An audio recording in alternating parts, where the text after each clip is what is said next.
You want to sit down? They broke your leg. They made her Tried to vote. break her leg on this one. Well, good afternoon, everyone. I appreciate you coming.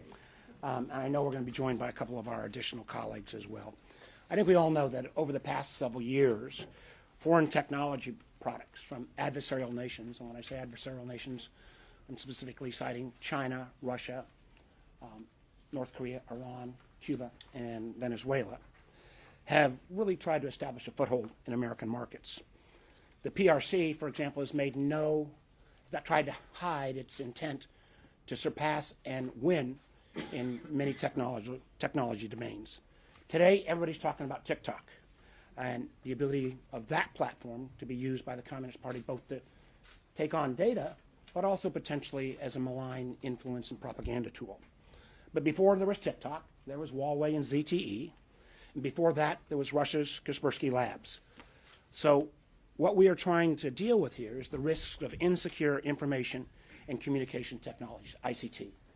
And whether that comes in the form of software, where oftentimes that software can provide backdoors into sensitive American intelligence and technology means, hardware, a la the Huawei equipment that, interestingly enough, was oftentimes sold into those rural markets where we had some of our national defense establishment, or social media platforms, where we've seen abilities to both collect data and present malign influence operations. Now, these risks are not going away, and unfortunately, our tools to date have been relatively limited. For example, even though the FCC ultimately was able to ban China Mobile and China Telecom from offering telecommunication services, they still, because it was outside the FCC's jurisdiction, could still offer cloud computing and business data services in the United States. We lack, at this moment in time, a holistic interagency, whole-of-government approach.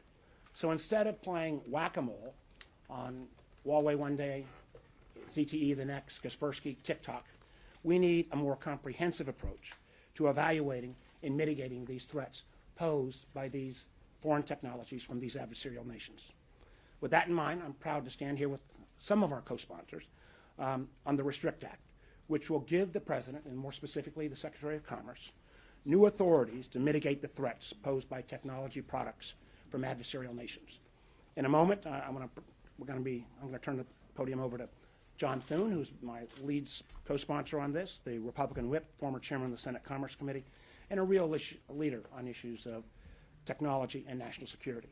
And we've been joined by a number of the co-sponsors, Senator Romney, Senator Moran, Senator Bennet, Senator Baldwin, shy and retiring Joe Manchin, and in addition, we have Senator Sullivan, Collins, and Heinrich also. So we've got 12 senators at this point as initial co-sponsors, and I can assure you we sparked a lot of interest from other senators, as well as a number of our friends in the House on both the Republican and Democratic side.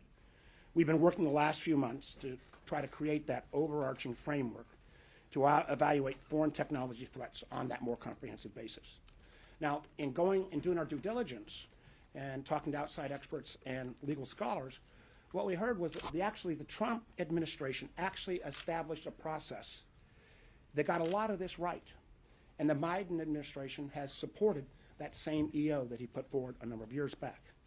The EO established this process, was called the Securing the Information and Communication Technology and Services Supply Chain. It was implemented by the ICTS rule. Now, there were some challenges around that. So what our bill would codify that strong risk-based process, but would also say we are going to create a new set of authorities that are not limited, that from that limited the ICTS application, frankly, the 70s era law, IEPA, and the Berman amendments that modified that unfortunately the Trump and Biden administration have had to rely on up to this point. And what our new set of rules do is not only takes on existing hardware, software, and mobile apps, but we've said we need to make sure that we are extensive enough to look forward, so that we're going to include AI products and services, fintech, quantum communications, and e-commerce, all areas that were not covered earlier. The Restrict Act would give the Secretary of Commerce the authority and the responsibility to identify and counter threats from foreign technology products and services in the U.S., a series of mitigation tools given to the Secretary up to and including the opportunity to ban. It's genuinely risk-based, and it is a rule-bound process rather than the current ad hoc process. It's also Intel-informed. We've made sure we've involved the FCC, the ODNI, DOD, and one of the things that I think is particularly important, particularly as we try to make the case, and remember when we tried to make the case around Huawei, we've got to have our intelligence community be forward-leaning at being willing to declassify the information about why some of these technologies, foreign-based technologies, pose national security risks. So we're not just asking the public to trust us. Consequently, in developing this legislation, we have worked with the Commerce Department, the Justice Department, ODNI, Treasury, National Security Council, and I think you'll shortly be seeing a statement from the White House. Truth is, with 100 million Americans daily on TikTok on an average of 90 minutes a day, this is an issue. I imagine most of you would like your networks to get 90 minutes a day from 100 million Americans. We've got to make sure that we take care of that national security-based concern. The Restrict Act is more than about TikTok. It will give us that comprehensive approach. I do, as I turn over to Senator Thune, and then we're going to ask our colleagues in the order that are on the sheet here. When we get to the question period, we're going to be pretty ruthless about making sure we stick to this topic. If we've got other topics we can come back to afterwards. With that, let me turn it over to my co-sponsor and lead, Senator John Thune. John? Well, I'm grateful for the opportunity to work on this legislation and to partner with Senator Warner. A number of our colleagues are, as he said, our team's staffs have worked closely together over the past several weeks refining this legislation. It is widely acknowledged that TikTok's a threat to our national security, which is why Congress took steps last year to ban the platform on government devices. And before TikTok, as Mark pointed out, Congress had to take steps to remove Huawei, ZTE, and ZTE from our telecommunications networks. In my view, we do need an approach that does away with this whack-a-mole with this particular technology and with adversarial nations, and come up with a more systemic process in which to examine these risks and to act on them. I've long been concerned about how every social media company uses the data it collects from users, and I've introduced a number of bipartisan pieces of legislation to bring more transparency to big tech. But I'm particularly concerned about TikTok's connections to the Chinese Communist Party, which repeatedly spies on American citizens. It was reported last year that China-based employees of ByteDance have repeatedly accessed non-public data about users in the U.S. despite TikTok saying to the contrary. And as Senator Warner pointed out, both the Trump and the Biden administrations recognize the need for a robust process in place to evaluate the threats that are posed by foreign technology. This legislation builds on those efforts by establishing a comprehensive process within the Department of Commerce to mitigate, and which ultimately could lead, I would add, to banning platforms like TikTok. The Chinese Communist Party has proven over the last few years that it is willing to lie about just about everything. That likely won't end with TikTok, which is why it's important to establish a holistic and methodical approach to the challenges that are posed by technology from foreign adversaries. It's safe to assume that if the CCP is willing to lie about its spy balloon and cover up the origins of the worst pandemic in 100 years, they'll lie about using TikTok to spy on American citizens. It's high time we address this issue. I think this legislation goes about it in the right way and deals with some of the attacks that have been made in the past constitutionally about how you approach specific or individual companies But I'm pleased to be working with my colleagues on this, and I hope that this is one of those issues that we can work in a bipartisan way to solve, to get something on the President's desk and start to attack this problem.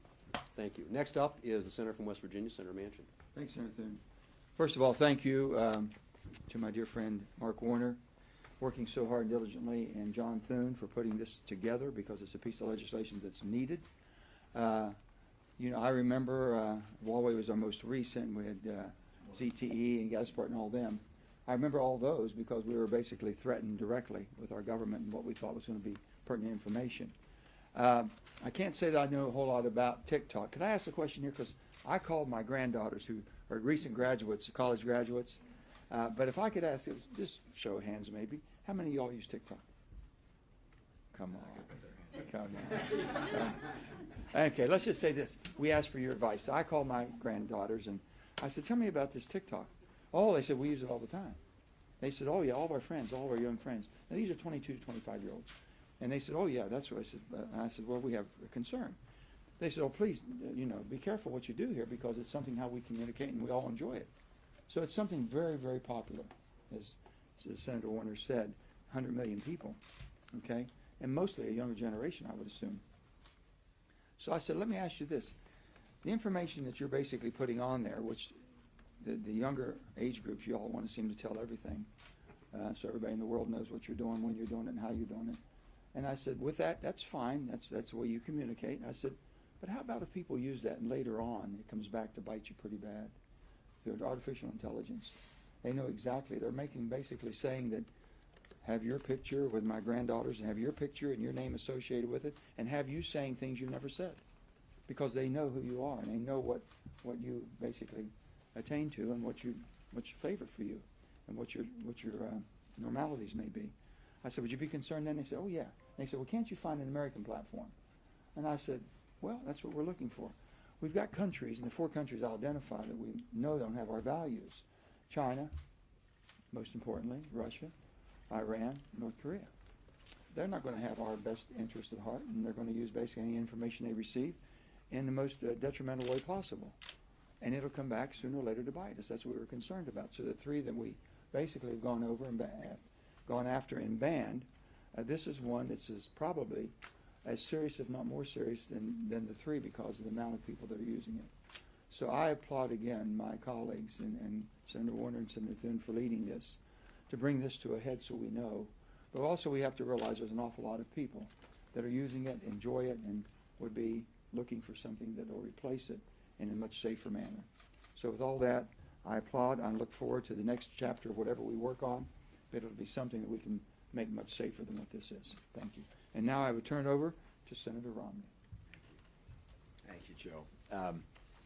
I'll tell you, when you see Senator Thune and Senator Warner come together, and this many from both sides of the aisle come together on a major piece of legislation, we're not talking about a post office being named or a highway being named. We're talking about a major piece of competitive and foreign policy legislation. When we come together, it says that Congress has recognized that China is not our dear friend. The Chinese Communist Party, that is not our dear friend. And any question about what China intends to do and what authoritarians tend to do is able to be seen by their treatment of the people in Hong Kong, the Uyghur people within China. You can see what authoritarians want to do by watching what Russia is doing in Ukraine. We have to recognize that we face geopolitical adversaries that are serious and threaten our security, our prosperity, and even the peace and freedom that we enjoy. This piece of legislation is designed to help protect Americans and protect America and our friends. There are a lot of us that are concerned about privacy. And we say, gosh, we don't want the government to know everything we're doing. We want to protect our personal privacy. Well, one thing a lot worse than having our government infringe on our privacy is having the Chinese Communist Party infringe on our privacy and be able to track us and follow us. And whether it's with social media or other technologies, communication technologies, or the hardware that they devise over the coming years, we have to make sure that we have the resources in place and the authorities in place to stop those things before they endanger us. I'm really proud to support this legislation and join my colleagues on both sides of the aisle to do something which is necessary, overdue, and critical to get passed as soon as possible. With that, Senator Bennet. Thank you, Senator Romney.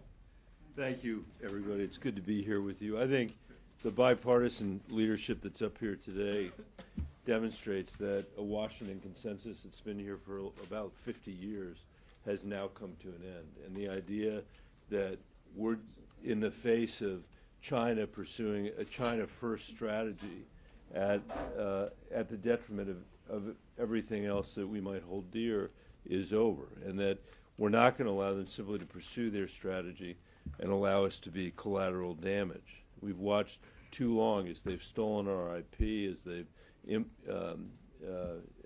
implemented telecommunications equipment around the world that puts the world at risk of their surveillance scheme, as they've, as Senator Romney was just saying, exported their own surveillance state in China and around the world. This is doing damage to humanity. And I think what you're seeing are Republicans and Democrats coming together and saying it needs to come to an end. And today, in America, TikTok, just to name one platform, more than 100 million Americans, almost 90 minutes a day, are on a platform that the Beijing won't even allow its own people to use. You know, is calling digital opium, but is happy for us to consume 3 weeks out of the year on their social media platform, which they won't even share with their own people, and are subject to the dictates of the Chinese Communist Party when it comes to the data that people are unwittingly in many places serving up to TikTok and to ByteDance. That's why I wrote to Apple and Google and said, let's take it off your app stores. And as Chairman Warner said, TikTok's only the latest example, but we know it's not going to be the last. And we need Congress to move beyond the whack-a-mole solution that we have been focused on and have a more strategic approach. And that's why I'm extremely pleased to be on this bill. And I'm grateful to Chairman Warner and for Chairman Thune for their leadership as well. I do think we're going to pass this. And I think this is going to be the beginning of the United States saying we are not going to be collateral damage, and we're going to take our future in our own destiny. And with that, I think Senator Sullivan, my friend from Alaska, is next. Thank you. Now I'm even happier that I'm on this bill. Well, I want to thank Senator Warner, Senator Thune, particularly Senator Warner. I mean, if you look at his background, both his private sector experience in technology and chairman of the Intel Committee, this is an individual who really knows the threat that we're facing, and I think it's great to be here with him. And this bipartisan group of senators, I think, really cements what I've been saying for quite a long time. Yeah, there's a lot of dissension and partisanship here. One area where there's very little partisanship is the recognition in a bipartisan way on the serious nature of the Chinese Communist Party threat. We are very united as senators on this topic, and that's really important for our allies to hear, and more importantly, it's really important for the dictator in Beijing to hear. We're very united, and it's going to stay that way because of the nature of the regime. So what we need to be doing is bringing all instruments of American power and American policy to address the Chinese Communist Party challenge. That's military, that's energy, that's technology, that's our private sector, that's our commitment to liberty and democracy. By the way, one of their biggest vulnerabilities is Xi Jinping fears his own people, right? That's why they don't allow TikTok to be seen in China. So I think this is a really important bill that fits one of the elements of our strategy on the tech side, particularly what they're doing to our citizens. Let me just give you one example. This might be a crazy notion, and if it is, you can dismiss it. But I'm a little curious. We have this big project. Some of you might hear that it's called the Willow Project in Alaska. It's a big energy project. We're trying to get it approved at the very high levels of the Biden administration. One of the things the Chinese fear more than anything in terms of our power is American energy. You read the reporting, Xi Jinping is scared to death of American energy dominance. TikTok in the last week has had over 300 million views relating to stopping this project. whoa, okay, maybe that's the good work of some of the lower 48 environmental groups, but maybe that's the Chinese Communist Party trying to influence young Americans on an issue that, in my view, is really, really important for our country and will strengthen our country. Something you might want to look into. I'm very curious about it myself. But the nature of this regime, the Chinese Communist Party regime, as Senator Thune said, is to lie. And we need to be aware of that. And this legislation really, really, I think, is an important bipartisan step to addressing a huge challenge that we face with regard to China right now. And now I want to call on Senator Baldwin. Well, good afternoon, and to my colleagues, it is absolutely great to be up here with such a strong bipartisan group. We know that technology is changing rapidly, and Americans are increasingly using it to share our lives, promote our businesses, to stay connected. And every member up here uses technology to better connect with our constituents and serve the people we represent in our home states. And while these powerful tools have lots of benefits, in recent years we've seen companies owned by or controlled by our adversaries grow rapidly with little oversight and no transparency. Of course, a recent example is ByteDance, the Chinese technology company that owns Tik Tok. But the scope of this problem is far wider than one single company. While many of these technologies and platforms are popular, especially with our young people, we also know these products have the potential to endanger American users and threaten our entire national security. When it comes to platforms and products owned by foreign adversaries like the CCP, there is next to no transparency for users about where their data is being stored and what the information is being used for. That's why I'm proud to join my Democratic and Republican colleagues to introduce the Restrict Act to help our government protect Americans' data from foreign adversaries and to keep our country safe. This bipartisan legislation will empower us to respond to our changing media environment, giving the United States the tools that it needs to assess the threat of foreign-owned technology and, where appropriate, to take steps to restrict access. This legislation will give the United States authority to deal with today's foreign-owned tech companies, platforms, and products, while also establishing the infrastructure to address new and emerging foreign-owned products that could pose a threat in the future. Social media and technology, when used responsibly, they are powerful tools that can connect users, help folks start or grow their small businesses, and broaden horizons. But this is not always the case, and it's our job to ensure reasonable guardrails are in place to protect public safety, especially when it comes to foreign-owned entities that could weaponize Americans' data. What do I mean by weaponizing Americans' data? Through surveillance, identity theft, intellectual property theft, to name just a few examples. This legislation takes that common sense step forward to protect Wisconsinites and Americans online from social media and tech giants owned by foreign adversaries. And with that, I want to welcome to the microphone Senator Moran. Tammy, thank you. Well, I'm pleased to be here in support of the Restrict Act.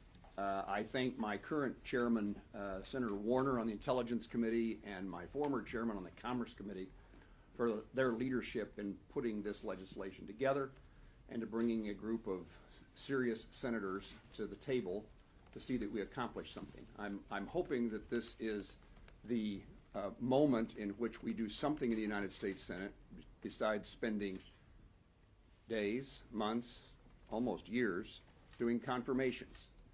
I'm more concerned about the future of our country now than I've ever been.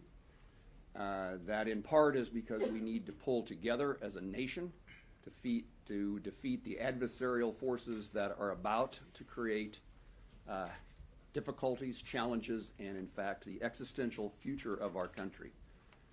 We face tremendous challenges in this world, and it used to be that if we worried and took care of our military stance, that was sufficient. Today it's important, but it's not sufficient. And our economy and certainly our access to our privacy, to our information becomes critical in this world we live in. Foreign adversary infiltration into our information and communication systems are a serious and growing challenge. These threats are not new, and they're not going away. The Department of Commerce needs the tools to review, to prevent, to mitigate, and really to prevent harmful products and services from continuing into tomorrow. Personal data and conversations must be out of the reach of the influence of the Chinese Communist Party. And I would say that I would welcome any of my colleagues behind me and my other colleagues in the United States Senate to rejoin our efforts that started a number of years ago to pass a comprehensive data privacy piece of legislation in a bipartisan way. This bill is a component of that privacy and an component of our national security, but we still desperately need to take on this issue in a broader way. And while we've come close, we have fallen short. The issue hasn't disappeared, and we need to pass serious and appropriate data privacy legislation in addition to the Restrict Act. Again, I thank my colleagues for the chance to join them and to be supportive, and I look forward to seeing this bill across the finish line. Thank you, Jerry. 2 quick points, and then I'll start to take questions. We're going to restrict questions to this topic, and if anybody's got to sign off, I get it. One, and this was a point that Senator Romney made, but it really is important to repeat. Our beef here is with the Communist Party of China. It is not with the Chinese people. It is not with the Chinese diaspora. It is sure as heck not with Chinese Americans. And failure to make that point, frankly, plays into the propaganda agenda that oftentimes you see on WeChat and other Chinese-based apps. Second, those of us on the Intel Committee tomorrow are going to have the leadership of the intelligence community before us. And one of the things I think you're going to hear is that the traditional definition of national security, who's got the most tanks, guns, planes, and ships, which clearly is still critically important as we see the battle between Ukraine and Russia play out. But increasingly is also who wins the struggle for technology dominance. The Congress in a bipartisan way recognized that around semiconductors, chips. We recognize that around the threat that Huawei placed. And this broad-based, rules-based approach, I think, will give us the tool, again, focused on those 6 nations that by law have been determined adversarial, to take on these technology tools. So, Senator, just a 2-part question for you. I take it you think a bunch of bills that we're seeing come forward that are just straight bans, or they seek to empower the president to ban this app, won't pass court muster. And then just separately for any of you, so many of you, Senator Manchin, you especially, you've talked about how many people use this app. So just practically, how do you put the genie back in the bottle? Let me do 2 or 3 quick things. One, nothing in this bill, if passed, would authorize any government action going after any individual user. Let me be clear on that. There are ways, and again, Senator Bennet had suggested you could limit the sale on app stores, but if this bill becomes law, there's nobody individually who's going to be held accountable. Secondly, one of the things, again, that Senator Thune emphasized, we want to make sure that we didn't invite other countries retaliating against the United States. So the idea of having a rules-based process that identifies types of technologies, we think will stand up better in court muster.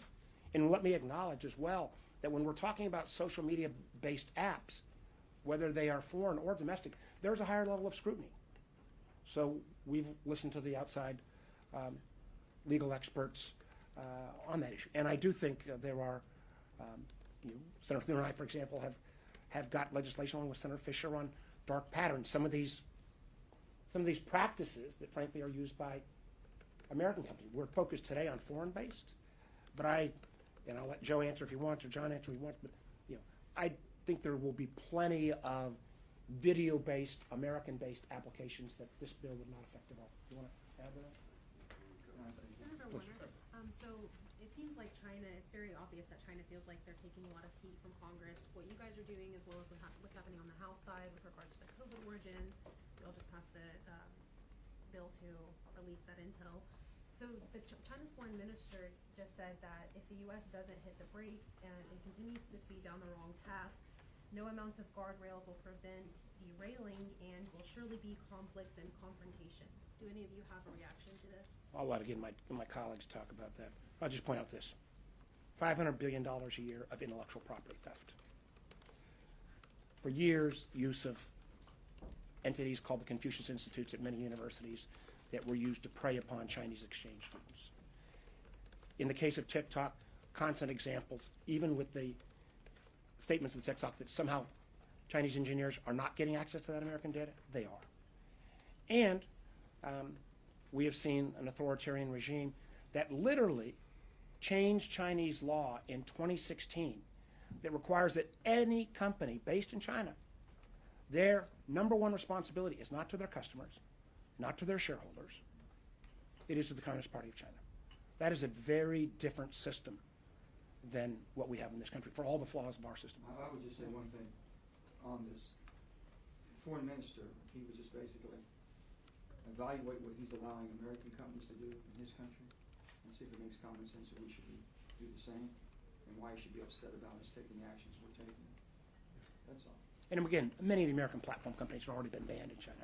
And I would also point out just one other thing. This is not a lot of talk about TikTok here. Canada's taking this action. The EU's taking this action. India banned TikTok years ago.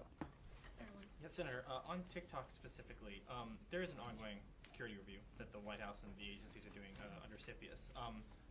Last week there was a hearing in the House Foreign Affairs Committee where Democrats in particular suggested any legislation like this should wait until that process has played out. Was that discussion, did you guys have that discussion about CFIUS? And if so, why did you guys decide? One, I can assure you that I've had some very positive conversations with House Democratic colleagues who I think are very interested in supporting this approach.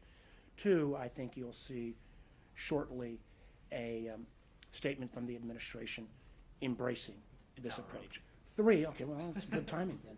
Three, this is ancillary to CFIUS. CFIUS is still a process. We've got a safe harbor of CFIUS Acts first. But CFIUS requires a transaction to trigger its tools. It doesn't deal at all with something that an enterprise, a foreign-based technology enterprise that might just enter the market without a transaction. And really quickly, if you, We started my understanding, Okay. my understanding is that this bill will give the president additional authority, maybe get rid of some of the Berman Amendment things, to ban something like TikTok. I don't think it actually requires a ban. No, this gives the Secretary of Commerce a series of tools to mitigate, divest, up to and including banning. Will you guys be disappointed if the administration Listen, decides I think not to ban what, TikTok? and again, I think Senator Manchin made this, and I'm not sure whether his granddaughter is going to be pleased in talking about them in front of y'all, but this is a popular application. I think it's going to be incumbent upon the government, to show its cards in terms of how this is a threat. I mean, I remember for years we would,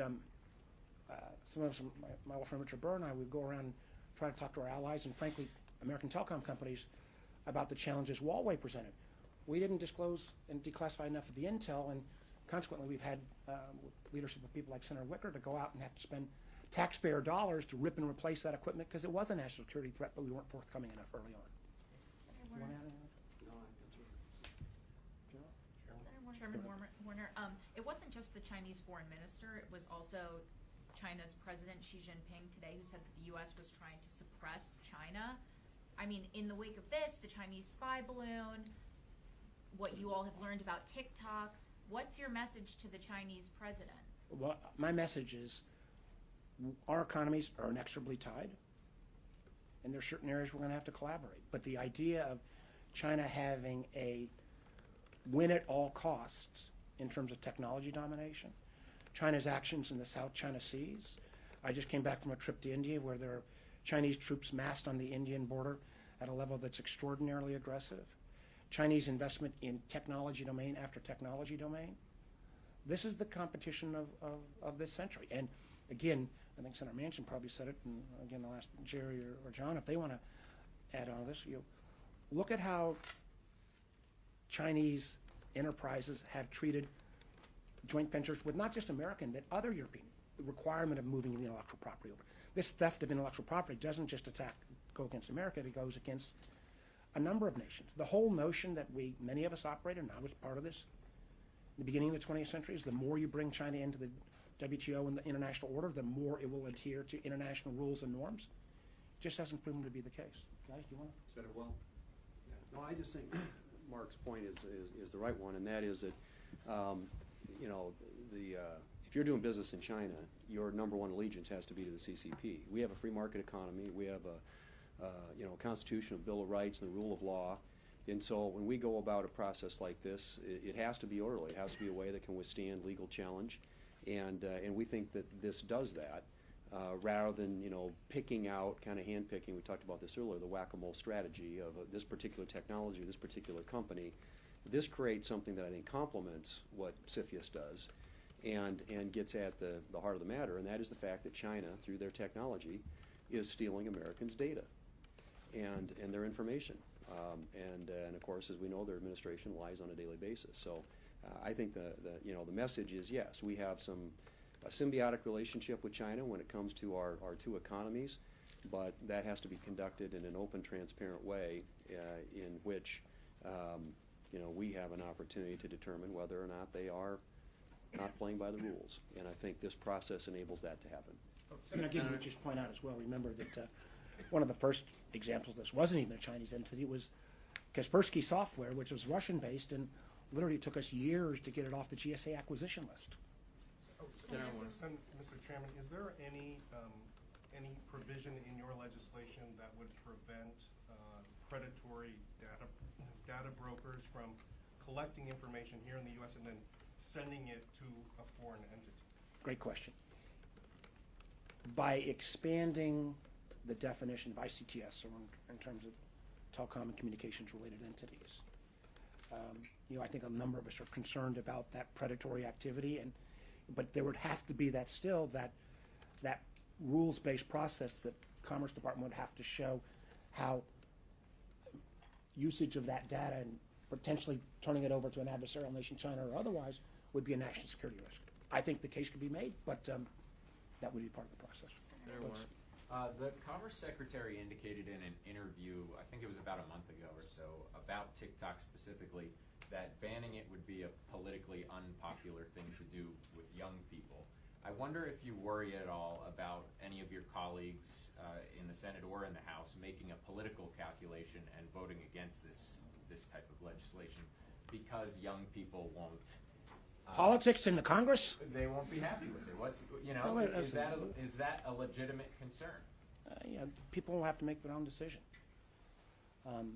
Setting up a rules-based process to go after foreign technology that interferes with our national security. And I think when we see the case that's already made, when we see the amount of data that TikTok says they protect, and frankly, story after story where it's not protected, you know, I will trust that the vast majority of us, regardless of party, will do the right thing. And I would never underestimate the ability of American technology to provide like-kind products with better protections. We'll take just a couple more, please. You mentioned how ingrained TikTok is in American society, particularly among young people. There are a number of your colleagues who still use TikTok here on Capitol Hill. Lots of elected officials across the country also use it. They say it's to reach younger audiences and everything. What is your message to them? Those of your colleagues who are still using it? Well, first of all, there's a lot of creative activity on TikTok. It has been a very effective tool for people to gain prominence as social influencers. I'm not by any means decrying that everything on TikTok is somehow bad. It's not.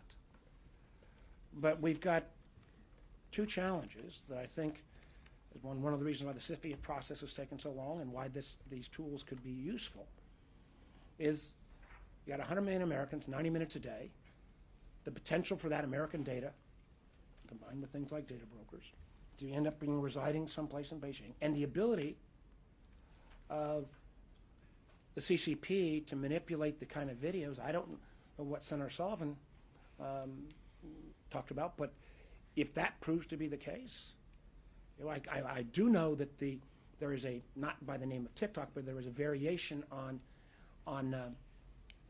TikTok that is shown to Chinese youth and emphasizes science, education, work hard, be a patriot. Not so much for our kids. So, you know, I think this has been moving quickly. And I think everybody, you know, again, it was 2 years ago, or roughly 2 years, the military banned it. Around Christmas that the Senate took, you know, unanimous action. I think the House took virtually unanimous action as well. So I think this is something that we're all getting educated along the process. Last question.